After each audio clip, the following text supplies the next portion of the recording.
নমস্কার, the story teller চ্যানেলে আজকের গল্প বিভূতিভূষণ বন্দ্যোপাধ্যায়ের লেখা অবিশ্বাস্য।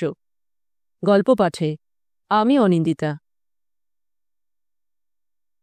চক্ষুকে বিশ্বাস করতে পারছিলাম না। আমি দরিদ্র স্কুল মাস্টার। চাকুলিয়া এরোড্রোমে চিফ ইঞ্জিনিয়ারের তকমা পড়া উর্দিয়াটা চাপরাশি নামল যে স্টেশন ওয়াগন থেকে, সে স্টেশন ওয়াগন আমার এই খোলার বাড়ির দৌড়ে কেন? এগিয়ে গেলুম। কি ব্যাপার চাপরাশি সাহেব? কোথা থেকে আসা হচ্ছে? ভুল করনি তো?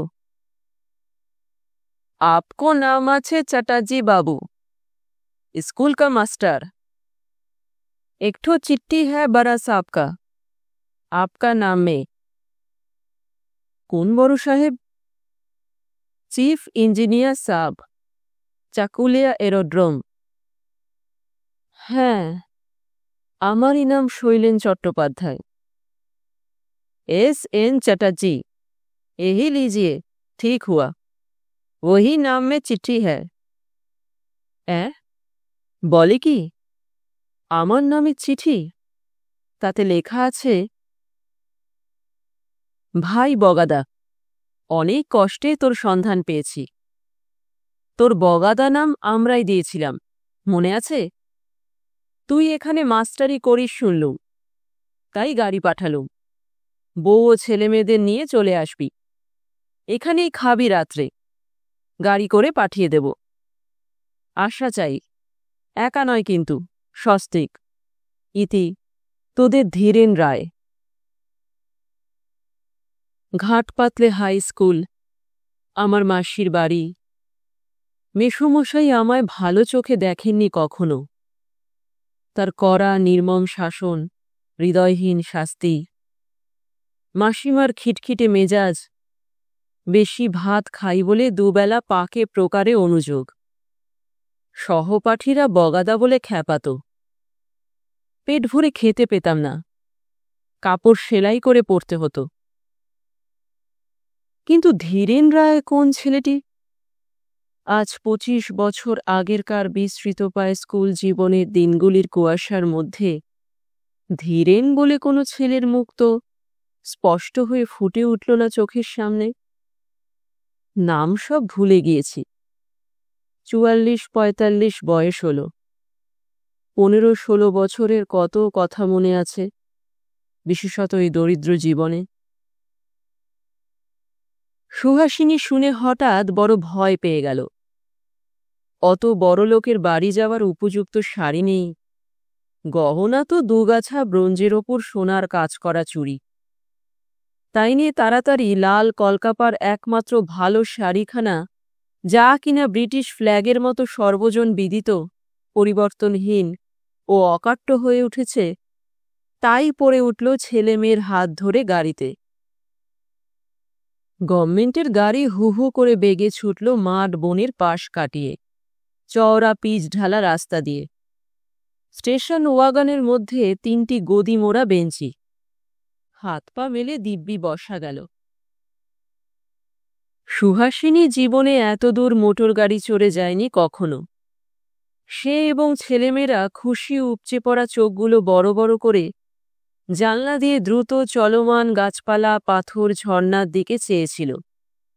মাঝে মাঝে বলছিল, আমরা কমাইল এলাম, ওই ঘরখানাতে কারা আছে? দেখো দেখো, কি চমৎকার ফুল ফুটে আছে বনে। আচ্ছা, এটা কি নদী? আর কদ্দূর আছে? বেশ সিনারি এ জায়গাটার না? ওটা কি পাহাড়? ওই যে বন ধুধুলের ফুল ফুটে আছে দেখলাম, ওই ধুধুল কি তরকারি রেঁধে খায়? জবার জামাটা খুব ময়লা না তো? তাকিয়ে দেখো তো। বাহ, কি সুন্দর ঢালু পাহাড়টা। দেখো দেখো, পাহাড়ের ওপর ওটা কি গাছ? কুসুম গাছ। চাকুলিয়া এরোড্রোমে গাড়ি পৌঁছে গেল।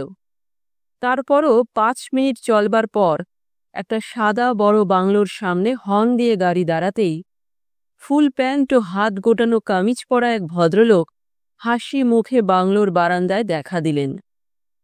তার পেছনে একটি ভদ্র মহিলা এসে দাঁড়ালেন, ছোট বড় ছেলেমেয়ে সঙ্গে। সুহাসিনীর মুখ চুন হয়ে গিয়েছে দেখলাম। বেচারি এমন বড়লোকের বাড়িতে নিমন্ত্রণে কখনো আসেনি। দেখে শুনে ঘাবড়ে যাওয়া অস্বাভাবিক নয় ওর পক্ষে। আরে এই যে, আয় বগাদা, এসো এসো বউ ঠাকুরুন। ওগো, এই দেখো আমাদের বগাদা। তারপর সব ভালো? একটি ছেলে দুটি মেয়ে। বেশ বেশ, থাক থাক, এসো বাবা, সুখে থাকো। ইনি তোমাদের কাকিমা হন, প্রণাম করো। আমি এতক্ষণ অবাক হয়ে সাহেবী পোশাক পরা ব্যক্তিটির দিকে চেয়েছিলাম। আরে, এ দেখছি আমাদের ক্লাসের সেই হাজু, যে সেকেন্ড মাস্টারের অঙ্কের পিরিয়ডে নিয়মিত টাস্কের খাতা দেখাত, একদিনও বাদ দিত না বলে মনে আছে। সেকেন্ড মাস্টার একে বড্ড ভালোবাসতেন। কিন্তু নীলমণি মিত্রের ইংরেজির পিরিয়ডে হাজু পেছনের বেঞ্চিতে আত্মগোপন করত কোথায়? একদিন একটাও পার্সিং করতে শুনিনি ওর মুখে। আর মনে আছে ফুটবল খেলতে গিয়ে স্কুলের মাঠে ওর হাড় ভেঙে গিয়েছিল, মাসখানেক সেজন্য হাসপাতালে ছিল। মেয়েরা চলে গেল বাড়ির মধ্যে। আমিও হাজু বসে বসে কত পুরনো কথা বলতে লাগলাম। ঘণ্টাখানেক কেটে গেল। হাজুর বড় মেয়ে চা ও খাবার দিয়ে গেল আমাদের দুজনের। মিথ্যে কথা বলবো না, অনেকক্ষণ থেকেই খাবারের প্রতীক্ষায় উদ্গ্রীব হয়েছিল ক্ষুধাতুর মন। তা খাবার এলো ভালোই, লুচি, বেগুন ভাজা, ইলিশ মাছ ভাজা, সন্দেশ, রাবড়ি, পরিশেষে চা। হাজু বলল, সব বাড়ির তৈরি, গৃহিণী ভালো রাঁধে, ওই মস্ত এক সুখ। কই, তোর বইয়ের সঙ্গে আলাপ করিয়ে দিবি তো? চল বাড়ির মধ্যে, খাবার টাবার তৈরি করছিল, রাত্রে এখানে খেয়ে যাবে কিন্তু।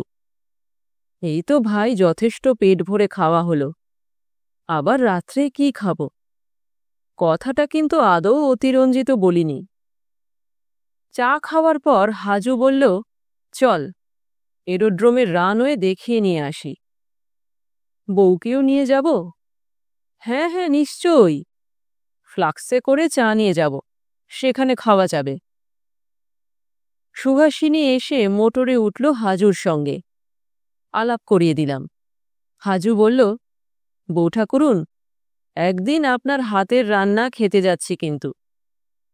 সুহাসিনী বলল, সামনের রবিবার চলুন না সবাই, দিদি, মন্টু, নীলিমা, অনিমা সবাই যাবে। হাজু হেসে বলল, সে হবে না, স্টেশন ছেড়ে বেশিক্ষণ কোথাও যাবার জো নেই আমার। খাবো গিয়ে সন্ধ্যের পরই, ঘণ্টাখানেক থাকব। বাড়িতে এরা না থাকলে চলবে না। এরোড্রোমে সাহেব শুভ আসে ওই দিন বেড়াতে, তাদের চাটা দিতে হবে। আমি ঠিক যাব। মন্টু, নীলিমা, অনিমাকে নিয়ে যাবেন কিন্তু। চাকুলিয়া এরোড্রোমের নানা জায়গা ঘুরে কেনেডি বলে এক সাহেবের বাংলোয় হাজু মোটর নিয়ে হাজির হল। কেনেডি এরোড্রোমের গ্রাউন্ড অফিসার এবং ইঞ্জিনিয়ার। হাজুর সঙ্গে বিশেষ বন্ধুত্ব আছে বোঝা গেল। আমাকে, বিশেষ করে সুহাসিনীকে খুব খাতির করল। সুহাসিনী তো ভয়ে ও সংকোচে জড়সড়। ছেলেমেয়েদের বিস্কুট, পনির, কলা প্রভৃতি খেতে দিল। আমাদের দিল কফি। দেশি গান শুনতে নাকি বড় ভালোবাসে শুনে আমি সুহাসিনীকে একটা গান করতে বললাম। সুহাসিনী গরিবের ঘরণী বটে, কিন্তু ভারী সুন্দর ওর কণ্ঠ। তবে সময়ের অভাবে চর্চা না হওয়ায় নতুন আর কিছু শিখতে পারিনি। রজনী সেনের একটা গান ও কেমন চমৎকার গাইল। কেনেডি শুনে খুব খুশি। আমি বললাম, যেদিন আমাদের বাড়ি যাবে কেনেডিকেও নিয়ে যেও। সুহাসিনীও তাই বলল। কেনেডিকে আমি সুহাসিনীর অনুরোধ বুঝিয়ে দিলাম। কেনেডির খুশি আর ধরে না। সুহাসিনীকে বলল, মাই Indian sister, I must keep your invitation. হাজুর বাংলোয় যখন আমরা ফিরে এলাম তখন রাত 8টা। তখনই আমাদের খাবার জায়গা হলো।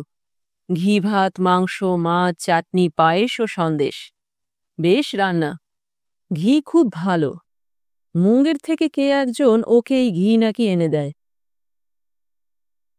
খাওয়া হয়ে গেলে স্টেশন ওয়াগন তৈরি হয়ে এলো আমাদের জন্যে। সকলের কাছে বিদায় নিয়ে মোটরে চড়ে আমরা রওনা হলাম। আবার সেই অরণ্য পথ ও মুক্ত প্রান্তর, জ্যোৎস্নাময়ী রজনী। আমাদের মন আনন্দে পূর্ণ। সমস্ত পথ সুহাসিনী কেবল সেই কথা বলতে বলতে এলো। বলল, আগে ভেবেছিলাম বড়লোকের কাণ্ড কারখানা, না জানি কি বিপদেই পড়ব গিয়ে। কিন্তু এমন অমায়িক সবাই। দিদি তো মাটির মানুষ, তেমনি ঠাকুরপো। সাহেবটাই বা কি ভালো লোক। ওদের কিন্তু ভালো করে খাওয়াতে হবে রবিবারে। আমি ছেলে মেয়েদেরও আসতে বলে দিয়ে এসেছি। আমরা রাত 10টার সময় এসে আমাদের খোলার ঘরের বাসায় পৌঁছলাম। উৎসাহ ও আনন্দে সুহাসিনী সারা রাত প্রায় জেগেই রইল এবং শুধুই এরোড্রোম ভ্রমণের নানা ঘটনার পুনরাবৃত্তি করতে লাগল। সে জীবনে কখনো এমন মোটর ভ্রমণ করেনি, এমন সুখাদ্য খায়নি, এত বড় দরের লোকের সঙ্গে মেশেও নি। সবটা মিলিয়ে আজ তার জীবনের একটি অতি স্মরণীয় দিন। আমার তৃপ্তি এই ভেবে যে আমার নিজের কোনোদিনও ক্ষমতা হতো না ওকে এভাবে আনন্দ দিই। তবুও অপরের দৌলতে যা হয় একটু আমোদ আহ্লাদের মুখ দেখে নিল ও একদিনে। আচ্ছা, ওদের কি খাওয়াবো বলো দেখি? সাহেবটা যদি আসে আমাদের খাওয়া খাবে তো? ঘি ভাত রাখতে পারবে না? খুব। মাংস আর ঘি ভাত রেধো। পায়েসের দুধ কতটা লাগবে বলো তো? তা 2.5 কম নয়, সেও ধরো 1 টাকা। বাদাম কিশমিশ চাই। বাদাম নয়, পেস্তা বলো। ওই হলো পেস্তা। মাছ? কি মাছ আনবো? রুই কি কাতলা এনো? কিন্তু মাছ কোথায় পাবে এ সময়? মনে হচ্ছে না যে মাছ পাবে। দেখো চেষ্টা করে। তোমার বন্ধুটি মাছ মাংস খুব ভালোবাসেন। কে বলল তোমায়? দিদি বলছিলেন। মুরগি খায় বলেছে? ওহ, খুব। বাড়িতে মুরগি পোষে, পেছন দিকটাতে। না খেলে বাড়িতে মুরগি পোষে কেন? শেষ রাতের দিকে দুজনেই ঘুমিয়ে পড়লাম। ঘুমের মধ্যেও যেন বড় স্টেশন ওয়াগনের গদিয়াটা বেঞ্চিতে বসে চক্রাকারে মস্ত রানওয়েটায় ঘুরছি ঘুরছি। বাবু, বাবুজি, বাবু। আগেই মোটর আসার শব্দ পেয়েছি। সেই স্টেশন ওয়াগনটা। ছুটে বাইরে এলাম। সবে স্কুল থেকে এসে বসেছি হাত পা ধুয়ে। বেলা 5টা। কি ব্যাপার চাপরাশি সাহেব? বড় সাহেব পাঠিয়েছে বুঝি? চিঠি কই, দেয়নি? बाबूजी, बड़ा साहब नहीं है। आज बेला करीब 1 बजे बहुत भारी एक्सीडेंट हुआ 2 नंबर रानवे में। पत्थर फाटा था डिनामाइट से। बड़ा साहब वहां पर हाजिर था, मगर वही पत्थर फट करके छूटा बहुत दूर। बड़ा साहब का माथा में गया, एकदम चूर हो गया। माई जी को फिट हुआ, अभी तक होश नहीं आया। केनेडी साहब ने भेजा है आपके पास। चलिए, केनेडी साहब का चिट्ठी है। সুহাসিনী বাইরে এসে বলল, কার চিঠি গো? ওরা আসবেন? হাজু ঠাকুরপো লিখেছে? কবে আসবে?